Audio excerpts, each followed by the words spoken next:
जी अस्सलाम वालेकुम। आज का हमारा topic mitosis and it's phases, और आज के टॉपिक में हम बात करेंगे इनिशियली कि माइटोसिस की डिस्कवरी किसने की, the very first of all, इसके फेजेस क्या क्या हैं, और एक बड़ा इंपॉर्टेंट सवाल है जिसको आज हमने एड्रेस करना है कि सोमेटिक सेल और जर्म लाइन सेल में क्या फर्क होता है। इन चीजों के बारे में आज के लेक्चर में बात करेंगे। देखिए, this is our second lecture in continuation with the cell cycles topic. मैंने प्रीवियस लेक्चर में आई होप आपको याद होगा इंटरफेस बहुत डिटेल से समझाने की कोशिश की, और अगर मैं उसी स्कीम ऑफ थिंग्स को लेके चलूं आज भी तो आई होप आपको ये भी याद होगा मेरा बेटा कि हमने कल बात की थी कि जो हमारा सेल साइकिल होता है उसके दो फेजेस होते हैं। The first phase is called interphase, जिसको हमने कल पढ़ लिया था डिटेल से, and the second phase is mitotic phase. अब यहां पर कुछ चीजें ऐसी हैं जिनको एड्रेस करने की जरूरत है, आइए जरा उनको समझने की कोशिश करते हैं।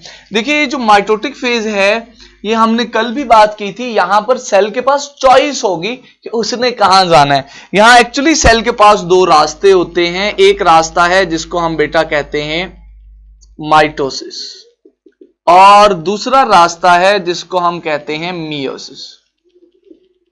अब यहां पे एक चीज तो आप ये समझ लीजिए कि ये जो माइटोसिस और मियोसिस वाला पाथवे है, चाहे वो माइटोसिस हो चाहे वो मियोसिस हो, इन दोनों पाथवेज की चॉइस यूकैरियोटिक सेल्स के पास होती है। यानी अभी हम जब अब माइटोटिक फेज की या माइटोसिस मियोसिस की बात कर रहे हैं तो we are only talking about the eukaryotic cells. I am going to write it down over here as well। अभी हम सिर्फ यूकैरियोटिक सेल्स की बात कर रहे हैं when we are talking about the mitosis and meiosis। Prokaryotes की बात नहीं कर रहे, लेटर इन द लेक्चर इंशाल्लाह करेंगे। सो यूकैरियोटिक सेल्स के अंदर एक सेल जो है उसके पास बेटा दो रास्ते हैं इंटरफेज के बाद। वो G0 वाला तो कॉन्सेप्ट ही अलग है ना। नॉर्मली एक सेल के पास दो रास्ते हैं, या तो वो माइटोसिस को परसू करे या वो मियोसिस को परसू करे। Now it is up to the cell कि उसने क्या करना है। अब यहां पर आपके ज़हन में सवाल ये आ रहा होगा कि सर कौन से सेल माइटोसिस करते हैं और कौन से सेल हैं जो मियोसिस करते हैं। आइए जरा इस सवाल को एड्रेस करने की कोशिश करते हैं। बेटा, हमारी बॉडी में कुछ सेल्स ऐसे होते हैं जिनको हम बोलते हैं सोमैटिक सेल्स, और कुछ सेल्स बेटा ऐसे होते हैं जिनको हम बोलते हैं जर्म लाइन सेल्स।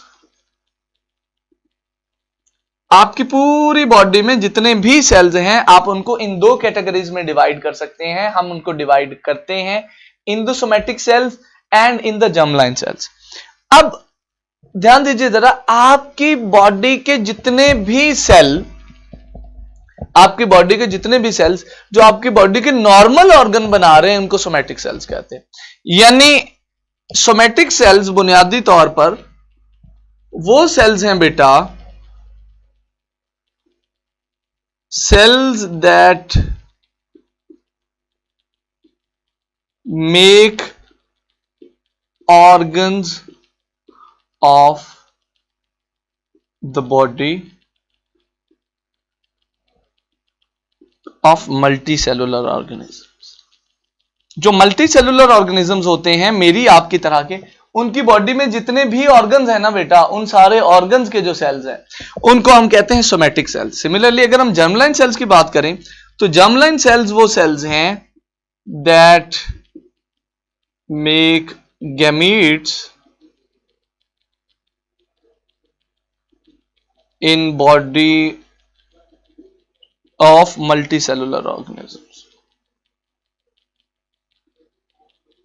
लो मेरा बेटा, ये है फर्क सोमैटिक सेल्स में और जर्म लाइन सेल्स में। Let me explain it to you people in a detail. देखिए, ये हमारी सारी बॉडी में जितने भी सेल्स आपको अपीयरेंटली नजर आ रहे हैं ना, ये सारे सोमैटिक है, सारे सोमैटिक है। हाथ के, पांव के, नाक के, कान के, आंखों के, बालों के, सब ये सारे के सारे सेल्स सोमैटिक सेल्स। ठीक है। अब सवाल ये है कि सर अगर सारे सेल सोमैटिक हैं तो ये जर्म लाइन सेल कहां पे? मैंने आपको कहा ये जर्म लाइन सेल्स वो सेल्स होते हैं जो गैमीट्स बनाते हैं। अब ध्यान दीजिए, गैमीट्स बनते हैं आपके रिप्रोडक्टिव ऑर्गन्स में। यानी गैमीट बनेंगे या तो मेल रिप्रोडक्टिव ऑर्गन में या फीमेल रिप्रोडक्टिव ऑर्गन में। हमारी बॉडी के वो ऑर्गन्स जो रिप्रोडक्टिव हैं, जिनका रिप्रोडक्शन में हिस्सा है, वहां पर उन रिप्रोडक्टिव ऑर्गन्स के अंदर, जैसे मेल्स में टेस्टिस और फीमेल्स में ओवरीज होती हैं रिप्रोडक्टिव ऑर्गन्स, उन ऑर्गन्स के अंदर कुछ सेल मेरा बेटा ऐसे होते हैं जो गैमीट्स बनाते हैं। कुछ सेल ऐसे होते हैं बहुत कम तादाद में जो गैमीट्स बनाते हैं, उन सेल्स को मेरा बच्चा कहते हैं जर्म लाइन सेल्स। अब ये जो सोमेटिक सेल्स होते हैं ना, दे डू मियोसिस, ये बेटा मियोसिस माइटोसिस करते हैं, दे डू माइटोसिस। सारे के सारे cells in the whole multi cellular body ये करेंगे मेरा बच्चा माइटोसिस, और जो जर्म लाइन सेल्स होते हैं दे डू मियोसिस, ये करते हैं बेटा meiosis. Now this is the difference. देखिए मैं आपको इनिशियली कह रहा था ना that we need to make it clear कि कौन से सेल माइटोसिस करते हैं बॉडी में, कौन से सेल मियोसिस करते हैं। तो मैंने आपको समझाया पूरी बॉडी के सेल्स, उन सेल्स की दो टाइप्स, सोमैटिक और germ line cells. Somatic cell करेंगे माइटोसिस, जर्म लाइन सेल करेंगे मियोसिस। सोमैटिक सेल बहुत ज्यादा पूरी बॉडी में, जर्म लाइन सेल्स बहुत थोड़े सिर्फ रिप्रोडक्टिव ऑर्गन्स में, और वो करते हैं मियोसिस। ठीक है, अब ये हो गया हमारा डिफरेंस। मैंने आपको प्रीवियस लेक्चर में भी कहा था पहले हम पढ़ेंगे माइटोसिस फिर आएंगे मियोसिस पे। अब आई होप आपको ये भी क्लियर हो गया होगा कि कौन से सेल्स जो हैं वो इंटरफेस के बाद जाते हैं मियोसिस में, कौन से जाते हैं माइटोसिस में। तो चलिए अब आ जाते हैं हम अपने माइटोसिस के टॉपिक पे। माइटोसिस में जो सबसे पहली चीज मेरा बेटा आपको पता होनी चाहिए वो है जी इसकी डिस्कवरी, कि माइटोसिस को डिस्कवर किसने किया था। 1880 का टाइम जी। एक साहब, ये मार्कर में गिर गया मेरे हाथ से आज, एक साहब जिनका नाम वाल्दर फ्लेमिंग,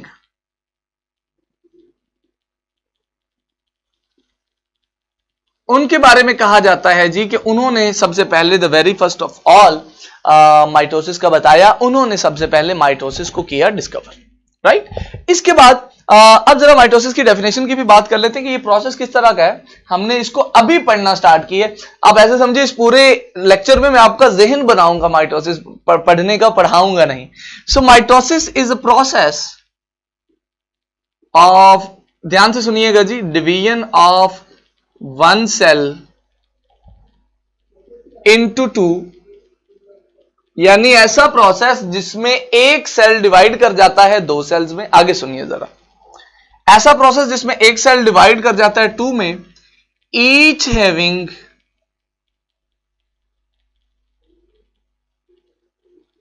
सेम क्रोमोसोम नंबर। शर्त यह है,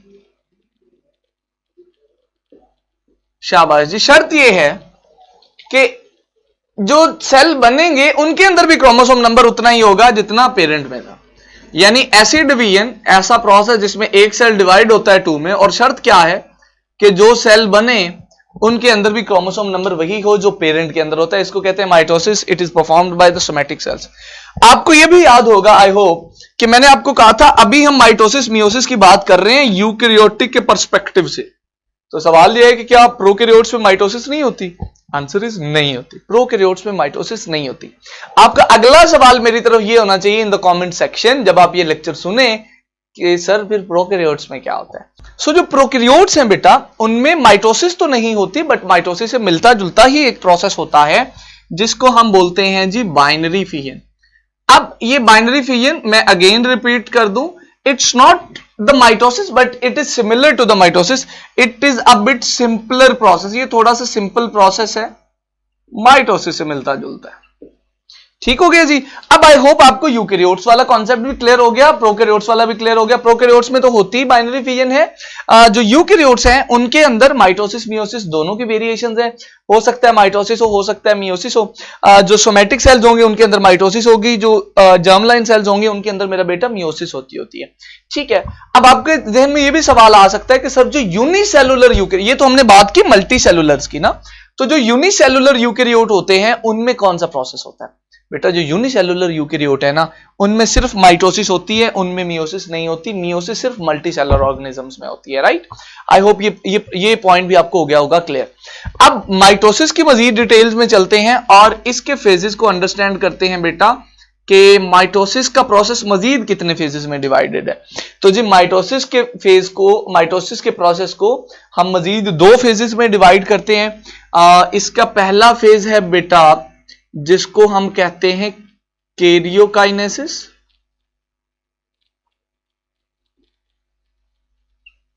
और जो दूसरा फेज है उसको कहते हैं बेटा साइटोकाइनेसिस।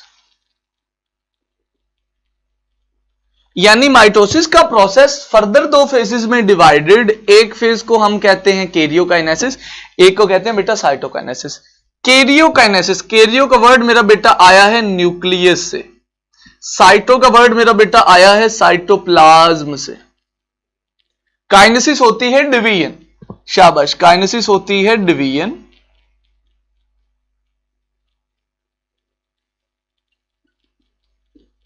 ठीक है जी। सो हम कहते हैं कि जो कैरियोकाइनेसिस है दिस इज एक्चुअली न्यूक्लियस की division, this is the division of nucleus, ये न्यूक्लियस की डिवीजन है। और जो साइटोकाइनेसिस है this is actually division of cytoplasm. ले बेटा, I hope that also makes sense to you people कि जो माइटोसिस का ओवरऑल प्रोसेस है, ये मैं आपको अभी एक इमेज के थ्रू भी दिखाता हूं। उसका पहला फेज है कैरियोकाइनेसिस जिसमें न्यूक्लियस डिवाइड करता है, और दूसरा फेज है साइटोकाइनेसिस जिसमें साइटोप्लाज्म डिवाइड करता है। अब ये जो कैरियोकाइनेसिस है बेटा, ये मजीद 4 फेजेस में डिवाइडेड है, दिस डिवीजन ऑफ न्यूक्लियस। पहला फेज जो है उसको बेटा बोलते हैं प्रोफेज, जो दूसरा फेज है उसको बोलते हैं मेटाफेज,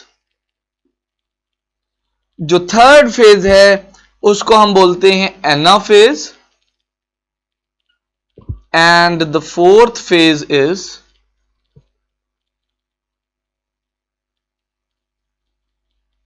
टीलोफेज मेरा बच्चा।